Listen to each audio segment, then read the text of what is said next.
بسم الله والصلاة والسلام على رسول الله. مرحبا بكم جديد في سميرة كويزين. اليوم ان شاء الله وصفة جديدة وفيديو جديد. غنقدم لكم الكيكة المسقية ديال الشكلاط اللي كتقلبوا عليها.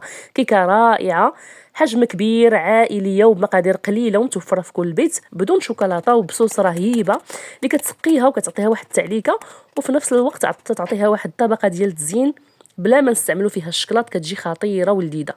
نتمنى ان شاء الله تجربوا الوصفه، وانا متاكده غادي تولي من الكيكات نتاع الشكلاط اللي معتمده عندكم. ما شاء الله كتجي كبيره، 24 قطعه وغير مكلفه نهائيا. نتمنى ان شاء الله ان اعجبكم الفيديو. كيف العاده اللي عجبو ما ينساش يبارطاجي ويخلي لي لايك تشجيع منكم لمزيد من العطاء. على بركه الله. هادو هما المقادير ديال الكيك، وغادي نعاود نعطيهم لكم ان شاء الله وحنا خدامين في طريقه التحضير باش ما نطولش عليكم. وبسم الله. اول حاجه غادي ناخذ ملعقه كبيره من القهوه سريعه الذوبان، غادي نديرها في كاس كبير، وغادي نضيف ليها ماء دافي، كاس ونص من قياس العنبه دائما من الماء الدافئ. ممكن نتوما تستعملوا نفس الكميه تاع القهوه مغليه او القهوه ديال لي كابسول المعصره، نتوما عندكم كامل الاختيار في النوع ديال القهوه. غادي نخلي القهوه ديالي على جنب تبرد، وغادي ندوز في اناء. غادي ناخذ واحد الرشه ديال الملح، كاس ونص من قياس العنبه دائما من السكر حبيبات او سكر سنيده، 3 ديال الحبات ديال البيض اللي كيكونوا بحراره المطبخ. من اسرار نجاح الكيك ان السوائل تكون عندنا كامله بحراره المطبخ، ما تكونش بارده مباشره من الثلاجه.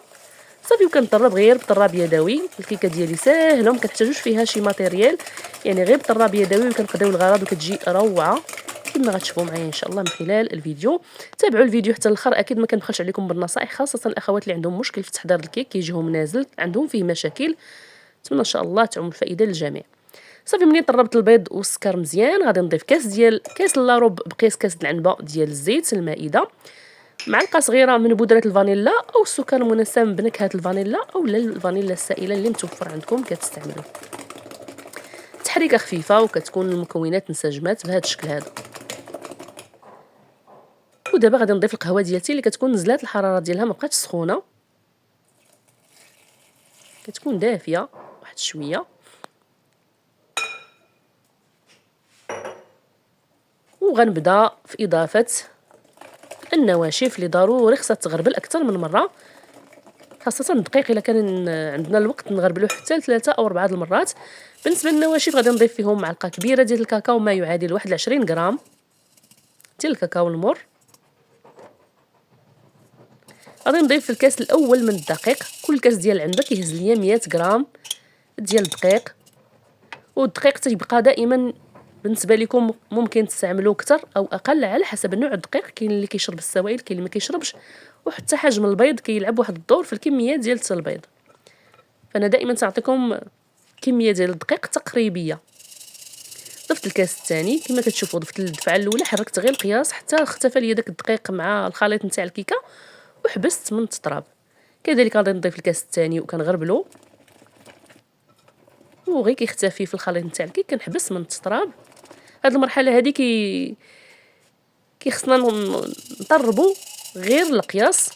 الا بقينا كنطربوا بحال المرحله ديال البيض والسكر فالكيكه غادي تنزل، الدقيق هذاك الهواء اللي كيكون فيه ما غيبقاش عاطي فوليوم الكيكه في الفران في الطياب. صافي، كما شفتوا ضفت الكاس الثالث وضفت معاه 3 ديال الخمارات، ما يعادل واحد 24 غرام من البيكين باودر او خميره الحلويات. وكيف العاده تحريكه خفيفه وها الخليط ديالنا انسجم. غير ما يكونش عندنا الخليط ديالنا فيه كتل او كريكبات نتاع الطحين مع مجموعين في الخليط، كيكون هو هذاك. الا باقي عندكم كريكبات حركوه مزيان حتى يتطلقوا وصافي. هنا غادي نضيف واحد الاضافه اللي ما ذكرتهاش او ما عطيناهاش في المقادير قبيله ونسيتها، وهي معلقه كبيره ديال الخل اللي كتعاون البيكين باودر في المفعول ديالها. صافي، وتحريكه خفيفه وها الخليط واجد. انا اللاطه راني وجدتها قبل ما نبدا في تحضير الكيك، دهنتها بالزبده وغبرتها بالطحين، من الاحسن طحين حرش. وغادي ناخذ الخليط ديال الكيك ونعلي يديا ونفرغ في الصينيه. صافي، غادي ندخلها الفران ديال الغاز مسخن من قبل، النار مهيله، اقل شويه من المتوسط، النار غير من التحت من الكيكه، حتى في الفران ديال الضو 170 180 درجه، والنار غير من التحت. كتاخذ لينا 30 دقيقه الا تعطلات. انا خدات مني 25 دقيقه. كنجربوها كيغدون كيخرج ناشف. هذا دليل على الكيك ديالنا راه طاب من الداخل. كنجبدها باقا سخونه كنتكها بالفرشيطه، وغادي ندوزو نحضروا واحد الصلصه اللي غادي تسقيها وفي نفس الوقت تعطيها واحد اللمعه. غتبقى واحد اللمعه فوق الكيكه بحال دهناها بدانيت شوكولا. غادي ناخذ الكاسرول ديالي، غادي نضيف فيه 2 كيسان ونص ديال الحليب السائل. غادي نضيف معاهم معلقه صغيره تكون عامره مزيان من نشا الذره او المايزينا. اللي ما عندوش مايزينا يستعمل من الاحسن بودره الكريم باتيسير او لا الدقيق. اللي ما عندوش هادشي كامل يدير معلقه تكون معمره مزيان ديال الدقيق رطب الخاص بالحلويات، يعني النوع الممتاز. وهنا غادي نضيف معاه 4 ديال المعالق كبار عامرين مزيان من الكاكاو المحلى. وغتلاحظوا انا ما غاديش نستعمل نهائيا السكر في هاد الصلصه، لانه الكيك ديالي راه حلو فيه قياسه هو هذاك.